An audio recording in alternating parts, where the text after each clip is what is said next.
Welcome back to Wonderland, second visit of the year, and this time we get to try out their brand new attraction, Tundra Twister, which is very exciting. It's a new prototype. It's been well known and well documented that this is probably the most exciting flat that's opening anywhere in the world, at least for the 2023 season. So definitely look forward to sharing my review of it. Hopefully, fingers crossed, it's actually running today. It is its third day of operation. It's going to be very exciting to get on this for the first time. We're also going to cover every flat in the park as well, as it's a pretty quiet day, as you can see from behind me here. So at least a quiet start. The rope has just dropped and everybody is making their way.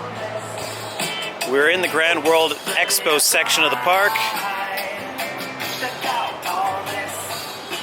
Shockingly, these guys are going for swing of the century.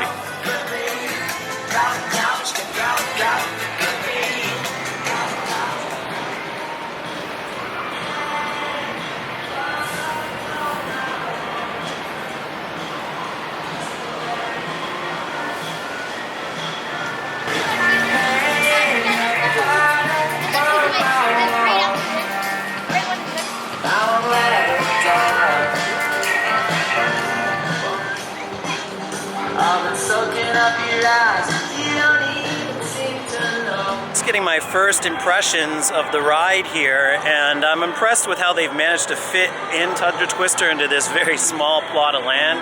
Unfortunately, it's not open yet. It does look like it's going through some sort of media obligations and duties and promotion, as there's definitely some PR people up on the platform right now, but that's fine. We're going to come back to this later. A lot of the rides today, it's a staggered opening, so I guess they're really anticipating a dead day today. So we'll move on and come back to Tundra Twister later on.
We hope you enjoyed your ride on Tundra Twister. You may unfasten your seatbelt at this time. Once again, you may unfasten your seatbelt.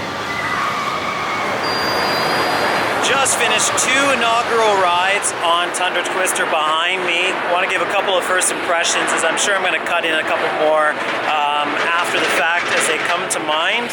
But yeah, two rides. The second ride I managed to do facing Wonder Mountain on the right arm, and also the first ride was on that same arm facing here towards Splashworks, but more towards the inside, like right in the middle of, say, the section of seats there. So yeah, quite an impressive ride. It wasn't as forceful as I expected, or as anyone maybe had expected when first watching that the computer generated impression of what the ride was going to be all about.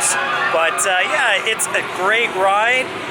Really more for the sight lines that you get up there and the view overall. The interaction with Yukon Striker is fantastic and probably one of the highlights of the ride. If you get those certain moments where, say, Yukon's train is doing a wing over and you're coming over and you come crashing towards that section of track, it's quite impressive. Just the pure immensity of that arm as well is just impressive to take in. That's kind of like the first things that I noticed. It's not the longest cycle either. It also, you don't get many inversions as well. Kind of reminds me of like Shockwave on the other side of the park. Those Mondial top spins. They don't really give you as many inversions as one would like. This is just getting started. It's only its third day proper of operation, so I'm sure it'll get there in the end. Other impressions, I'd have to say the station, everything. I love the sign. The sign is great, but the station leaves a little bit lacking. I think maybe there'll be more touches added later on. The restraints weren't too tight or anything like that, so very, very nice. It was good. It wasn't amazing, but it's definitely worth coming down to try just for those views alone. Let's do the rest of the flats here in Wonderland and maybe compare it to them later on.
Just completed a ride there on SkyHawk and also Windseeker, which is just behind me over here.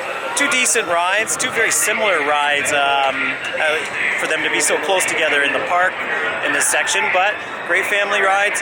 Managed to get the ride operator saying that there was a record today of 35 flips on SkyHawk. I'm not so sure about that.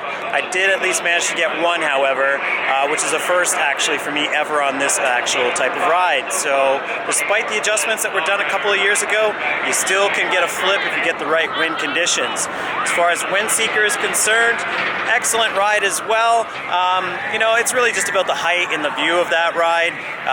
It being windy, I thought it'd be a little bit crazier up there, but it was very smooth actually. Pretty short cycle, and it's that common thing I'm noticing throughout the rides here today. There's a couple of school groups, so it actually manages to get everybody in and out on the rides relatively quick with only one wait. So if you really want extra ride time, you just ride a ride again. All right, there's a lot of rides to do here, so I'm gonna go off and do another couple. I'll see you in a second.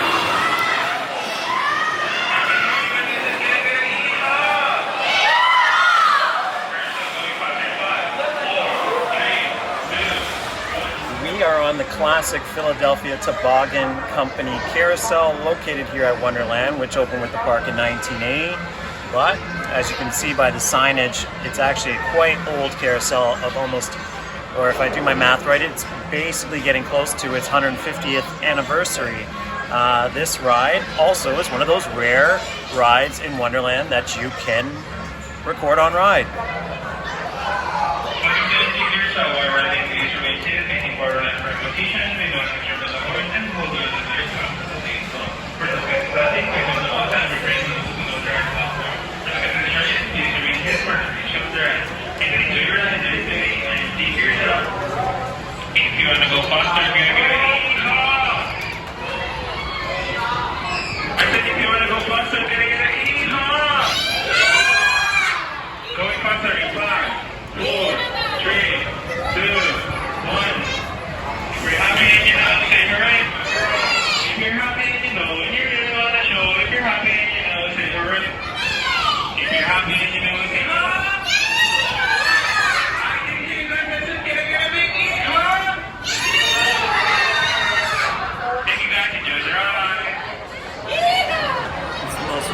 I've been on a Wonderland ride in ages. It's plush too. Well then. Genuine leather. Also, if you didn't see a vlog from a long time ago talking about the history of this park, the main indication of why this carousel is revered among aficionados, the eyes. You gotta look at the eyes in the horses as their glass, which apparently is the mark of a quality carousel. You can definitely see the details that were sort of like have been retained over time, and well, like this is a well-kept carousel. It still kind of looks its age, but yeah, definitely a high quality one. And not even the most famous in Toronto, oddly enough. That is at Centerville, across the way.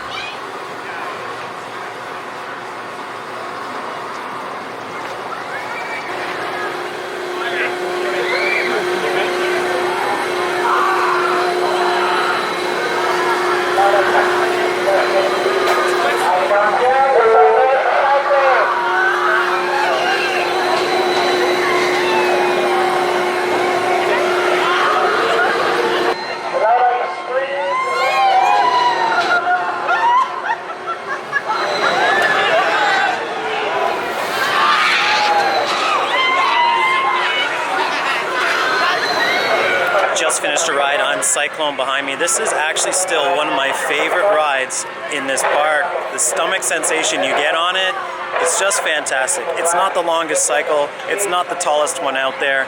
In fact, a different manufacturer's version of this ride out at Laurent I do rate slightly higher, but in this park it is still one of the best ones going. Yeah, long may it go. The Mondial dominance in this park. If you're a big fan of that company, then you definitely want to come visit Wonderland, because this place has pretty much, I think, the most Mondial rides in the world, and also the prototype in Tundra Twister just across the way here.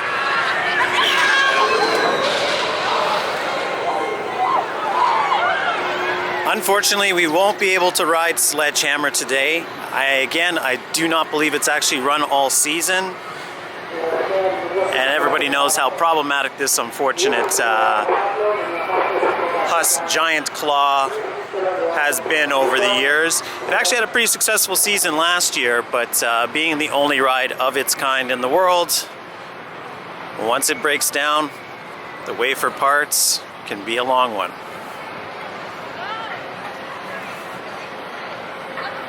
It is an excellent ride though. It is one of my favorite flats in the park. We also just finished up our rides on Carrousel and Swing of the Century, formerly known as Swing of Siam. If you look at the paintings at the top that wrap around the top of the that Zir wave swinger, you'll notice that some of that original Siam or Thailand, yeah, that stuff is still actually up there. So it's interesting to see like some of those original details from the park, inclusive of this Walk of Fame that I'm walking on. Great ride-ops also on Swing of the Century. The Walk of Fame that I'm walking on is the old Paramount Walk of Fame, which was like a sort of like homage to Paramount Pictures IPs, mainly just Star Trek.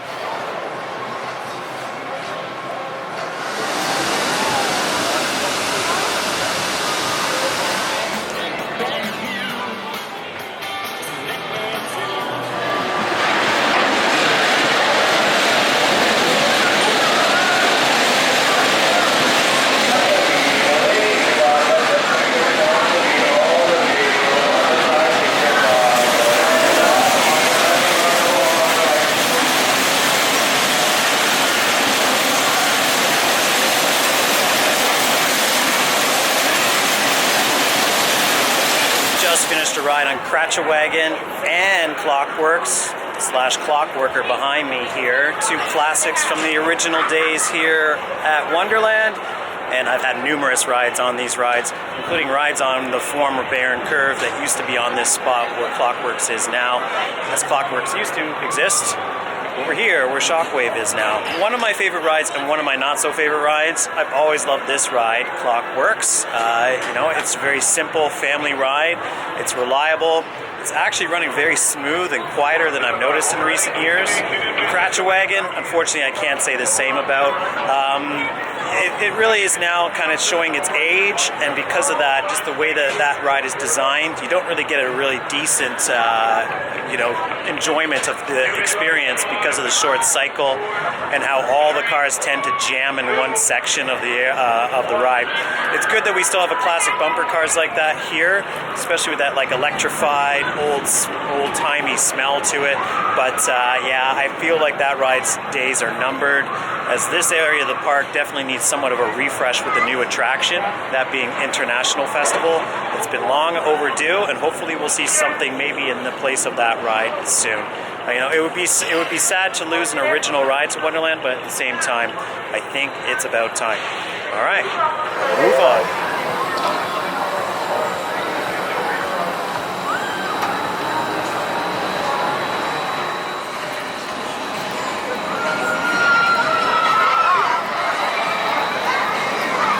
Just finished Soaring Timbers.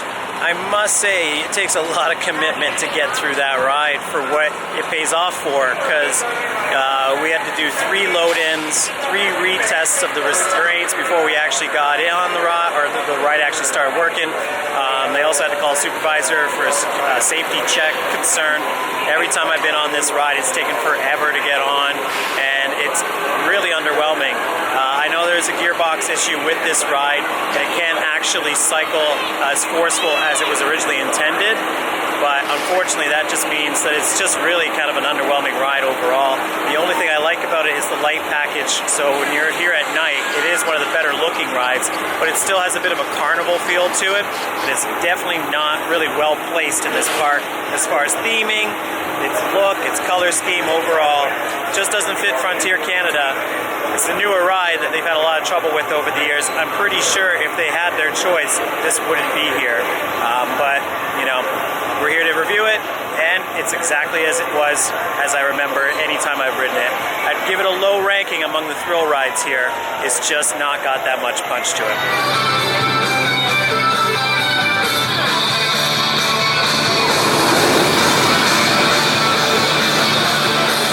Alright, all done with Flying Canoes and also Lumberjack, so that's Frontier Canada done.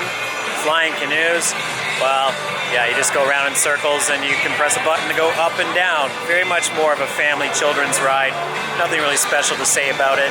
Lumberjack had a pretty good ride because great ride operations that I've noticed in most of the rides today. The staff are very enthusiastic, so while that's just another standard ride that you can find in many amusement parks around the country and even in North America, it was made all that much better by just the interactions with the staff and that.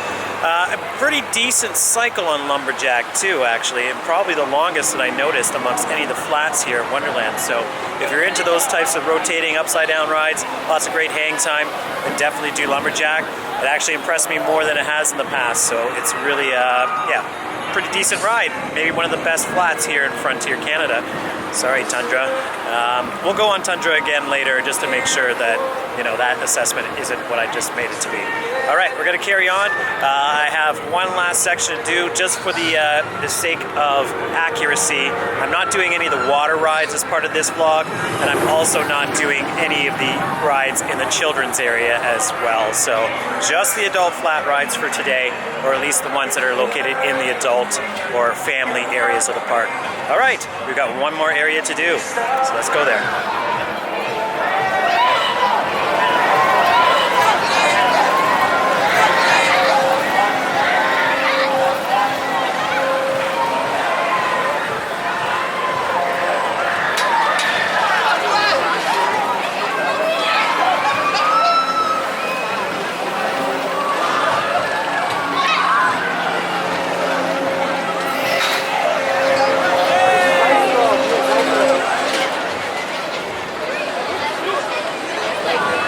Shockwave. I must admit, it actually impressed me more than previous cycles that I've had on that ride.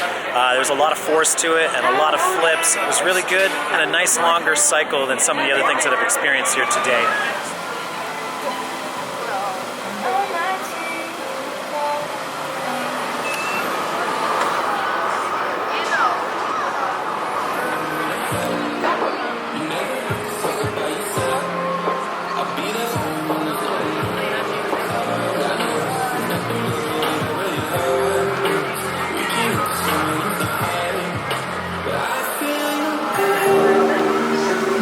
How many years since I looked up, chasing my 10-weeks in tree.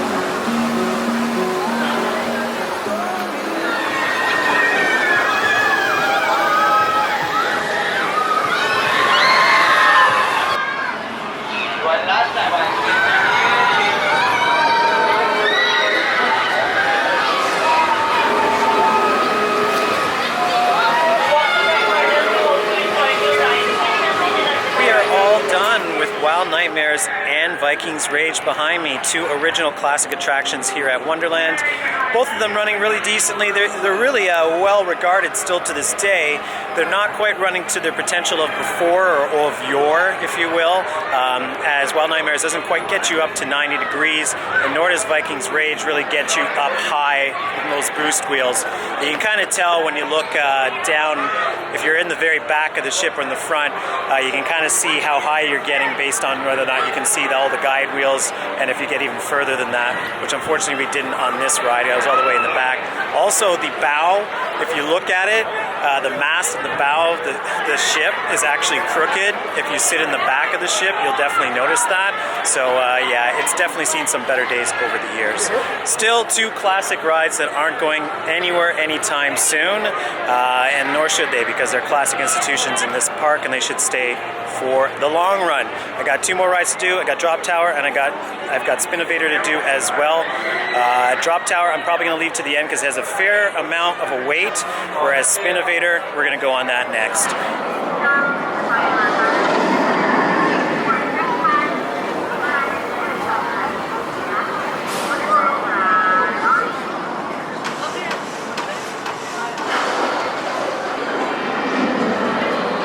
Welcome to Spinnovator. While riding, please remain seated with your back to the back and hold on to the right. Please keep your seatbelt fastened and keep all parts of your body. Please keep your seatbelt fastened and keep all parts of your body inside the bucket object. Alright?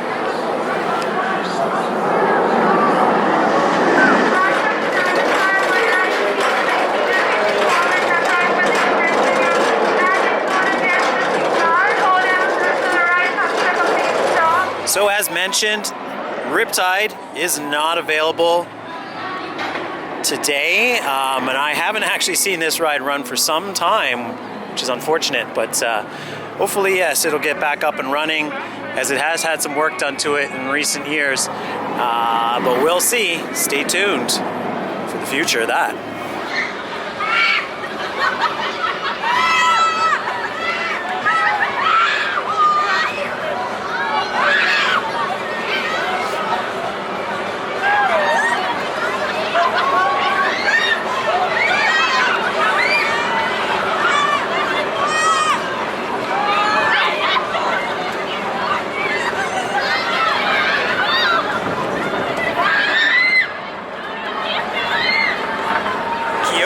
Spinnovator is done. It's Spinnovator, but I can't help it still call it its original name, Coyote's Kettles. I preferred it. It made more sense in medieval fare. Maybe one day they'll decide to bring it back as per they've done some of the older attractions like Wild Nightmares and Wildebeest with its original spelling. Good little ride, actually. Not little. It's really a fast, forceful spinorama, and excellent. Just as good as I remember it from way back in the day when it was buckets and actual kettles that were on that, or like the actual car design. But, you know, very nostalgic medieval fare. It really brings you back to the original time of this park in, say, the 80s. If you were lucky enough to experience it then, you still get a feel of that. It's a very appropriate background here as well. There we got Flash. All right, happy Pride Month as well, because the rainbow's behind us. We're headed obviously into formerly Hanna-Barbera, Planet Snoopy, Camp Snoopy, Kidsville, whatever you want to call it. It's a hot day, I'm a little bit out of breath. I got one last ride to do, which is Drop Tower, but there's a fair amount of a line over there because it's only running 2 gondolas. So we're gonna actually go and do that last. Once the lines start to peter out a bit here, because it's getting on to 4 o'clock. Park is open till 8. I've done every other flat. I've done half of the coasters here as well. So we're just gonna kind of move around, look at what's going on in the park on this really relaxed day. But there's one other thing I do need to show you that I haven't covered in a vlog before, and that is the brand new roller coaster here at Wonderland that's now operating. Planet Snoopy has seen a remarkable transformation over the winter. Nothing here really is unfamiliar from the past. However, once you go left into the former Dinosaurs Alive area, you're confronted with really a very impressively visual roller coaster. The second launch coaster in Canada. And that is Snoopy's Racing Railway, which unfortunately we still can't get on. Desperate for this credit. Desperate for Taxi Jam. One day it'll happen.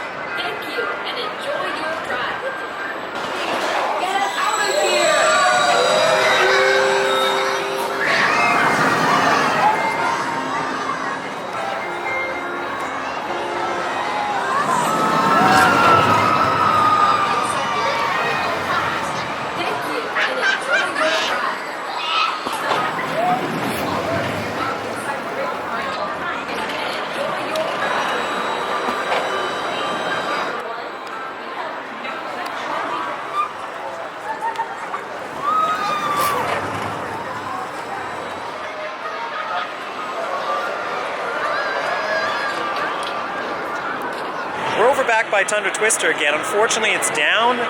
It seems to be plagued with issues its first week of operation, and I'm sure it'll work out its kinks later on.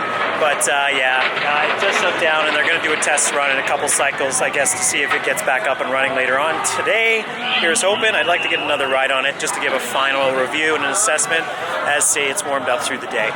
So stay tuned. I'm sure it will be back up and running. It looks like it's just a temporary thing because it did take a while for it to get up and running this morning, and they're probably just having the same issues as they had earlier on today. So here's hoping. We're going to go back and wander around the park, do a couple coasters, and then we'll loop back here later on.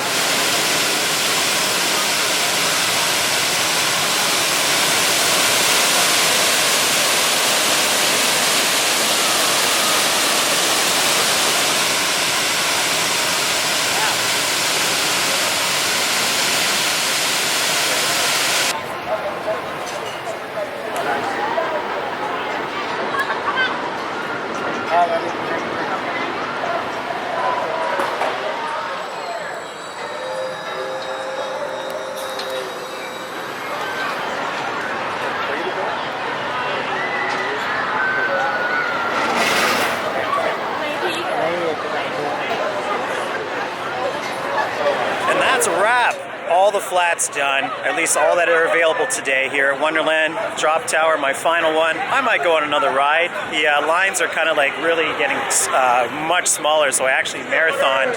Well, I did 3 rides on Leviathan here because the line is just too short for me to pass up at this point. Excellent ride, one of the best drop towers out there still from Intamin. That is a thing that those of you that have been to this park do know is one of the most forceful out there, and definitely an excellent ride. But outside of that, that's all the flats. I'm going to go back and do Tundra Twister. I can't even say it. Tundra Twister. If it is open again, I'm going to try to get on Behemoth. We've got 2 hours left in the park. We're just going to kind of casually sum up the vlog overall. I may have some insights, but just enjoy the day because, there's not going to be many left here in the Wonderland season where you're going to be able to take advantage of as many rides as we have today. The news is that Tundra Twister is running again, so we're going to go and nab a ride on that, our third of the day.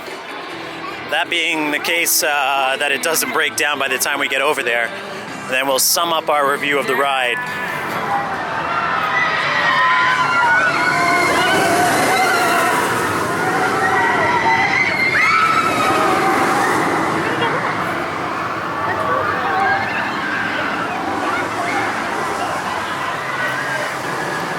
That's it for Tundra Twister for today. I did manage to get that third ride in, but the only problem is that after the cycle was complete and the ride broke down, so we were actually stuck on it for about 5 minutes or so. But the maintenance team here got pretty fast and we got off the ride pretty quickly, but I'm not so sure it's going to be running for the rest of the day. It's a little over an hour and a half and it's had problems all day and all past weekend. Yeah, so there's definitely some kinks that need to be worked out with the ride. I was relatively underwhelmed on my third trip around. I was actually on the left arm this time facing the water park. It was a little bit more intense and lots of G-forces when it actually picked up speed in those 2 rotations that it gives you when you flip over, but it's all about your positioning. If you're not in the right seat, on the right cycle at the right time, and don't get that interaction with Yukon, well yeah, this is really an unusual beast of a ride because it can give you an excellent experience, it can give you maybe a not so great experience. I'd be curious to see what it's going to be like at night as well. But other than that, it's not too intense, so if you're afraid of going on it because of the intensity, I wouldn't say you'd have to worry, but if you're afraid of heights, yeah, then you definitely don't want to go on this ride, that's for sure. It's a shame as there's a couple of great angles that you can get of the ride from this area, but yeah, it looks like it's not going to be running for some time. We'll come back on our way out of the park, or at least to our final destination, to see if it's up and running again. But for now, we're going to carry on in our day. It is almost time to end our day, but since the queues are so low, I just did 2 great rides on Behemoth. Amazing interaction with Mindbuster in the background as we were going up the hill. They were waving at us, we were waving back, and then ironically, the lift hill chain stalled on Mindbuster after we went over the hill, so it was kind of funny. Yeah, fantastic, good 2 rides on Behemoth, really warmed up. I wasn't on it earlier today, but I did manage to get a front and a back seat ride. Spectacular. I was honestly, after getting off with 3 rides of Leviathan, thinking that is the pièce de résistance of this park. It's the best ride here. But Behemoth, you know, it's just neck and neck with them too. It depends on which day you get on them and how they ride, but both of them are running exceptionally well. A little bit rattly if you sit in the wheel seat, but that's easily avoidable if you know where actually to sit in the train. We have come to the stunt coaster because, you know, why not? I do like this ride, and when it's a walk-on, why not?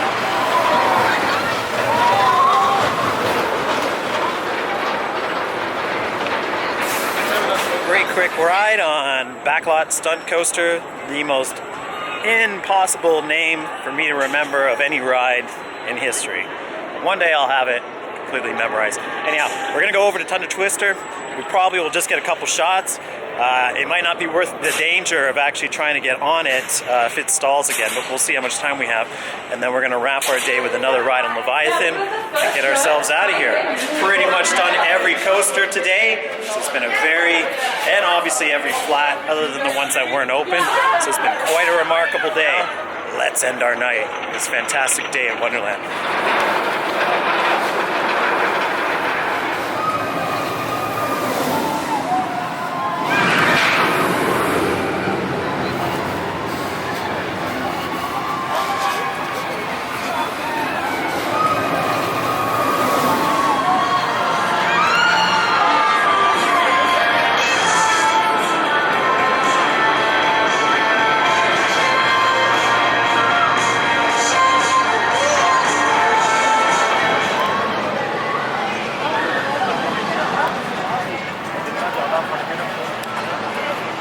Okay, we've got a little over 10 minutes to get over to Leviathan to close out our day here, so instead of getting a couple of more beauty shots of Tundra, we're just going to get over there.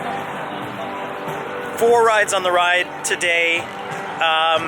It is a bit underwhelming, I have to sum it up as it is, especially from guest reactions while on the ride. You'll notice that there's not much screaming that happens from Tundra Twister. It just doesn't go, the cycle's just not fast enough to give some intensity to those G-forces when you're being flipped around. It's kind of like you only get a good sensation twice. I've covered a lot about it today. I'd say the interactivity is probably the most important part of that ride. Its immensity is very impressive. It is really just a monolith of a ride and really something to look for. It's more of a a ride to watch almost than to enjoy, sadly enough, I've found.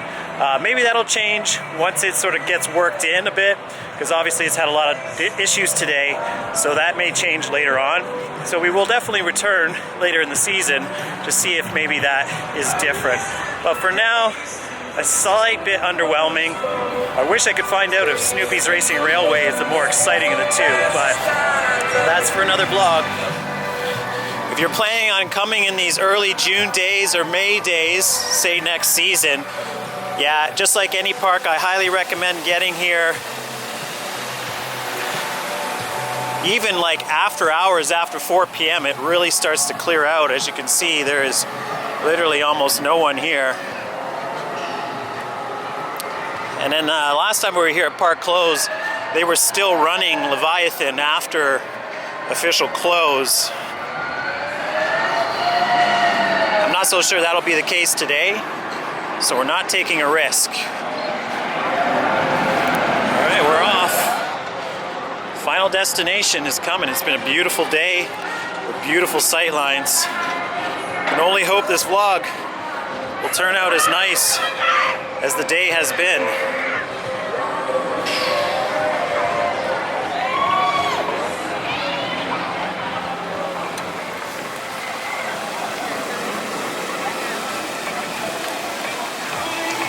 Final ride. It's gotten busy actually, so let's get in the queue.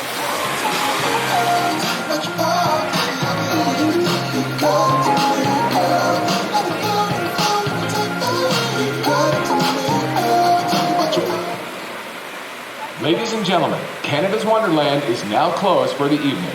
Thank you once again, and have a pleasant and safe drive home. We just dropped in to visit the newest major flat ride in Canada and only had one of the best days that we've ever had at Wonderland. That's almost 3 in a row now, if I can remember correctly, because Halloween Haunt was excellent last year too. There's a lot of news going on about this park and about the troubles that it had opening the season, but for some strange reason, maybe a word of advice: choose your days wisely, get here on weekdays, make sure the timing is not, say, during when school is out in the early part of the season, because yeah, a lot of energy does come out at this time of year. But I will say it's been impeccable today. Most of the crowd has been very well behaved. There was an emergency that I saw at Leviathan that got handled pretty well by staff, and a couple of interventions from myself and other people that were quick to respond to the girls' issue there. I won't get into it, but excellent response. Just been an impeccable day. I love the presence of staff as well, the team members, the crew has all been positive. One small anecdote: if you're gonna use that modern baggage system and you have some valuables that you don't want to get wet in your bags, use the top rack instead of the bottom rack, because people put water and their bottles in there and then they all just drip out when the thing starts leaning up.